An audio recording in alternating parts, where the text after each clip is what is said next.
नमस्कार मित्रांनो, मी डॉक्टर महेश. आपण बघत आहात गोष्ट छोटी डोंगरा एवढी. अर्थात महाराष्ट्रामध्ये 29 महानगरपालिका यांच्या निवडणुका झाल्या. या निवडणुकांमध्ये भाजप पूर्ण राज्यामध्ये क्रमांक 1चा पक्ष ठरला आणि या सगळ्या निवडणुकांमध्ये सगळ्यात जास्त ज्या निवडणुका गाजल्या त्यामध्ये मुंबई होती आणि या मुंबईनंतर सगळ्या महाराष्ट्राचं लक्ष होतं ते म्हणजे छत्रपती संभाजीनगरकडे. कारण या छत्रपती संभाजीनगर म्हणजे बाळासाहेब ठाकरे यांचं लाडकं शहर, हे हिंदुत्ववादी शहर आणि या शहराचं नाव सुद्धा बाळासाहेब ठाकरे यांनीच दिलेलं होतं. तर असं एकूण हे शिवसेनेचा गड असलेलं शहर आणि या शिवसेनेच्या गडावरती यावेळचा भगवा भाजपचा असेल की शिवसेनेचा असेल याची उत्सुकता सगळ्यांना होती. अर्थात या आधीचा इतिहास होता. हे शहर धनुष्य बाणाचं शहर होतं, हे शहर शिवसेनेचं होतं, हे शहर बाळासाहेबांवरती प्रेम करणारं होतं. परंतु या निवडणुकीमध्ये यावेळेस क्रमांक 1चा पक्ष ठरलाय तो म्हणजे भाजप आणि या निवडणुकीमध्ये धनुष्यबाणाचे म्हणजेच एकनाथ शिंदे यांच्या शिवसेनेचे फार कमी नगरसेवक निवडून आले. परंतु हे का झालं, हे कसं झालं, या मागची वेगवेगळी कारणं काय आहे ते सगळे कारणं आपल्याला जाणून घ्यायचे आहे. अर्थात याच धनुष्यबाणाच्या चिन्हावरती निवडणूक लढलेले आणि धनुष्यबाणासाठी अहोरात्र झटणारे आपल्यासोबत आज आहेत सन्माननीय अरुण हिवाळे. नमस्कार. खरं तर आपल्या वहिनी म्हणजे रंजना अरुण हिवाळे या प्रभाग क्रमांक 26 मधून उमेदवार होत्या. आपलं या प्रभागामध्ये खूप चांगलं काम होतं आणि अर्थात धनुष्यबाणाला मानणारे प्रचंड नागरिक या पूर्ण शहरामध्ये आहेत. कारण हिंदुत्ववादी विचार असणारे, भगव्यावरती प्रेम करणारे, धनुष्यबाणावरती प्रेम करणाऱ्या लोकांचं शहर म्हणून महाराष्ट्रभर याची ओळख आहे. आणि संभाजीनगर नाव झालं, औरंगाबाद की संभाजीनगर अशा निवडणुका इथे झाल्या. आपण निवडणूक हरलायत, अर्थात हे दुर्दैवी जरी असलं तरी आम्ही असं बघितलं की निवडणुकीच्या दुसऱ्या दिवशी तुम्ही पुन्हा एकदा लोकांमध्ये होते, समाजात होते, रस्त्यावरती होते. काय भावना आहेत आपल्या या निवडणुकीबद्दल? शिरसाट साहेबांची शिकवणच ती की आपण कामं केलं पाहिजे जनतेच्या हितासाठी. आम्ही जे कामं केले आम्ही त्या कामाच्या जोरावर मत मागायला गेलो. अर्थात हा. आणि काही आमचे सहकारी जे आमच्या सोबत होते दिवस रात्र ते आमच्यातून फुटून दुसऱ्या पक्षात जाऊन तिकीट घेतल्यामुळे आमचा पराभव झाला. आम्ही हे मान्य नाही करत का आमचा पराभव झाला, हे मान्यच करणार नाही. कारण की आमच्या सोबत धोकादारी झाली, त्याच्यामुळे पराभव झाला. अच्छा, म्हणजे अर्थात आपल्या पराभवाला आपल्या जवळची काही लोक जी आहेत ती लोक या सगळ्या पराभवाला जबाबदार आहेत. पण निवडणुकीच्या दुसऱ्या दिवशीच तुम्हाला ही जी एनर्जी आहे, लगेच लोकांमध्ये जायचं आणि पुन्हा कामाला लागायचं, ही एनर्जी खरं तर तुम्हाला कुठून मिळते? आम्हाला शिरसाट साहेबांकडून. शिरसाट साहेब सांगतात मतदान झालं, राजकारण संपलं, दुसऱ्या दिवशी तो आपलं कोणाशी वैर नाही. अर्थात ही गोष्ट आम्हाला साहेबांनी शिकवलेली. बर बर बर. आणि म्हणूनच की काय तुम्ही दुसऱ्याच दिवशी आम्ही काही तुमचे व्हिडिओ बघितले ज्यामध्ये तुम्ही सगळ्या विजयी उमेदवारांचं सत्कार करायला पोचलेला होतात. खरं तर महाराष्ट्राचं राजकारण आपण ज्याला यशवंतराव चव्हाणांनी या महाराष्ट्राला राजकारणातील एक संस्कृती रुजवण्याचं काम केलं आपण जे म्हणतो, आणि ते यांच्या वागण्यातून आपल्याला दिसून आलं.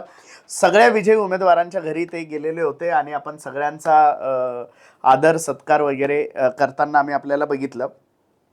या निवडणुकीमध्ये खरं तर धनुष्यबाणाचा पराभव व्हायला नको होता, कारण तो प्रभाग असेल किंवा इतर ठिकाणी असेल, संजय शिरसाट साहेबांनी खूप काम या सगळ्या भागामध्ये केलेलं आहे.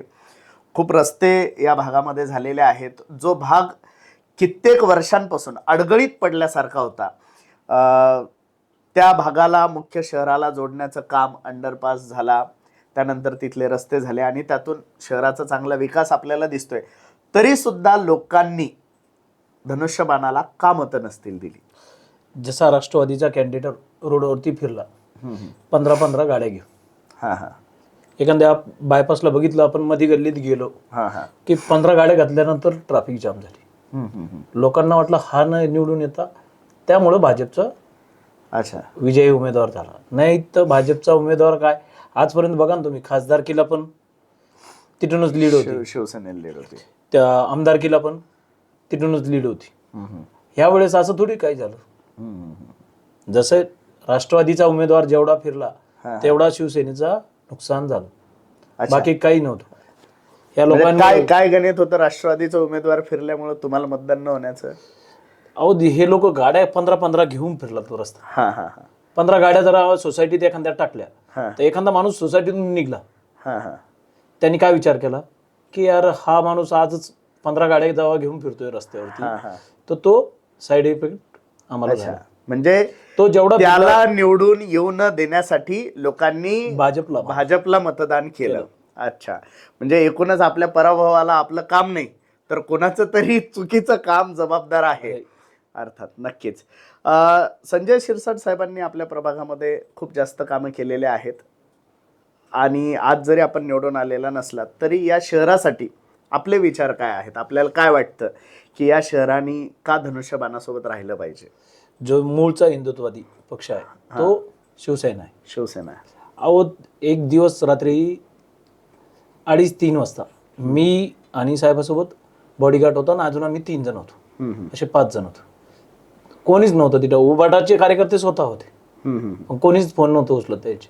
त्या रात्री साहेबांनी 2:30 वाजता तिथं, साहेब बाहेरून आले रात्री 2:30 वाजता, ड्रायव्हरला फोन केला आणि चला म्हणे त्या पोलीस स्टेशनला.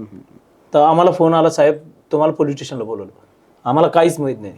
जेव्हा साहेब आले पोलीस स्टेशनमध्ये तेव्हा हिंदूला साहेबच वाचू शकते ना, बाकी कोणी नाही. आज जरी भाजप आला, भाजप नाही करू शकत, आम्हाला माहिती ना. जे साहेबांचं आहे ते आज लोक सातारा देवळातले विसरू शकत नाही. साहेबांचं जे योगदान आहे, रस्त्यावरती लढण्याची जी हिंमत आहे ती शिवसैनिकातच. नक्कीच. अर्थात हिंदू हृदय सम्राट बाळासाहेब ठाकरे यांचीच ही शिकवण आहे की कुणी अंगावर आलं तर शिंगावर घ्या, आणि ती शिंगावर घेण्याची हिंमत शिवसैनिकांमध्ये नक्कीच कालही होती, आजही आहे, यानंतरही राहील.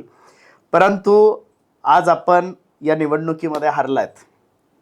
या पुढे आपला पुढचा कार्यक्रम कसा असेल? आपण कसं या पराभवातून पुन्हा एकदा विजयाकडे जाणार आहात? त्याचा काही रोडमॅप? आपण जनतेचे कामं करणार. मी पहिल्या दिवशी पण गेलो आणि काल पण काम चालू केलं. म्हणजे रोड साहेबांच्या मार्गदर्शनाखाली आम्ही काम करणार, बाकी काही नाही. पदवीत काही नसतं. आपला नेता मोठा असला ना, तो कार्यकर्त्याला बरोबर मोठा करतो. आम्ही 3 वर्षापूर्वी जोडलेलो आहे साहेबांसोबत. साहेबांसोबत जोडलेलो असल्यामुळे मला शुअरली मला माहित होतं मला तिकीट भेटणार. अच्छा. माझे विरोध जे माझ्यातून निघून, म्हणजे साहेबांच्या जवळचे लोक जे होते, जे 24 घंटे साहेबांना सांगायचे मी नगरसेवकला लढणार, मग त्यांना असं झालं की साहेबांनी सांगितलं तू जेंट्स मध्ये लढ. नाही साहेब, मला लेडीज मध्येच लढायचं. याच्यामुळे ते तिकडे पळून गेले उभा. आणि दुसरा पण कॅन्डिडेट आमचा ओबीसीचा, तो पण त्याच्यामुळेच गेला ना. म्हणजे एक गेला नाही, आमच्यातले शत्रू काही निर्माण झाले. अच्छा, तर एकूणच आपल्या पराभवाला आपल्या जवळचे लोक जबाबदार आहेत आणि इथून पुढेही आपण लोकांसाठी लोकांमध्ये राहून काम करत राहणार आहात. जाता जाता आपल्याला आपल्या प्रभागातील नागरिक असतील आणि इतर सगळे मतदार असतील जे या छत्रपती संभाजीनगर मधले आहेत, जे आपला व्हिडिओ बघताय, त्यांना तुम्ही या निवडणुकीच्या पार्श्वभूमीवरती काय मेसेज देणार आहात? त्यांनी जो घेतलेला निर्णय हा त्यांना चुकीचा नाही वाटू. आणि आम्हाला आज पण लोक सांगतात की तुम्ही जे कामं करू शकता ते कोणीच नाही करू शकत. आज भाजप पण असन तर भाजपच्या काही काही कॅन्डिडेट असे की ओळखत नाही लोक, लोक ओळखत नाही. आम्ही तरी गेलो तर 4 लोक सोसायटीतले येतात, तर त्यांची कॅन्डिडेटला ओळखू पण नाही शकत, असा विषय. आणि हा भाजप पक्ष स्वतः मान्य करतो ना. आज शिवसेनेचे जे कमी नगरसेवक आपले निवडून आलेले आहे, अर्थात ही खंत आपण शिवसेनेचं काम करता म्हणून तुम्हाला असेलही, परंतु सामान्य नागरिकांनाही याची खंत अर्थात आहे. कारण या शहरावरती शिवसेनेचा भगवा फडकावा ही नेहमीच इथल्या बऱ्याच अंशी नागरिकांची आतून इच्छा राहिलेली आहे. तरी सुद्धा आपल्याला हा पराभव स्वीकारावा लागला. याच्यामध्ये शिवसेनेचे नेते काही कुठे कमी पडले का की ज्यामुळे आपल्याला हा पराभव स्वीकारावा लागला असेल? नाही, तसं काही नाही. आमच्याकडे सभागृह बघितले, जो जिथं ओपन स्पेस आहे, आमच्या खासदार साहेबांनी 17 सभागृह आम्हाला मंजूर करून दिले. म्हणजे खासदार साहेबांनी चांगलं काम केलंय. हो, साहेबांचं काम आहे तेवढं ग्राउंडवर. असं नाही की एकाच आहे, आमचं खासदाराचं पण आहे, पालकमंत्री साहेबांचं पण आहे. यांनी आम्ही गेलो काम घेऊन, असं कधीच झालं नाही की कोणी नाही केलं. आमचा कोणता नेता असो, जो शिंदे सेनेचा जो असन, शिवसेनेचा मूळचा, तो कधीच नाही म्हणला नाही. अर्थात आज पण आम्ही गेलो ग्राउंडवरती, तर आज पण आम्ही सांगू शकतो एखाद्या कॉलनीत की तुम्हाला आम्ही हे काम करून देऊ शकतो. आणि हे तुम्ही तुमचे आपले जे खासदार आहेत भुमरे साहेब आणि शिरसाट साहेब यांचा जो तुम्हाला इझी ऍक्सेस आहे, त्या भरोशावरती तुम्ही लोकांना विश्वास देतात. हो, अर्थात. तर हे होते आपल्यासोबत अरुण हिवाळे. शिवसेनेचं अहोरात्र हे काम करतात, एक सामान्य कार्यकर्ता संजय शिरसाट साहेबांच्या मार्गदर्शनाखाली काम करतात. आणि येणाऱ्या काळामध्ये रस्त्यावरची लढाई असो की कुठली लढाई असो, त्यासाठी शिवसैनिक कायम तयार असतील.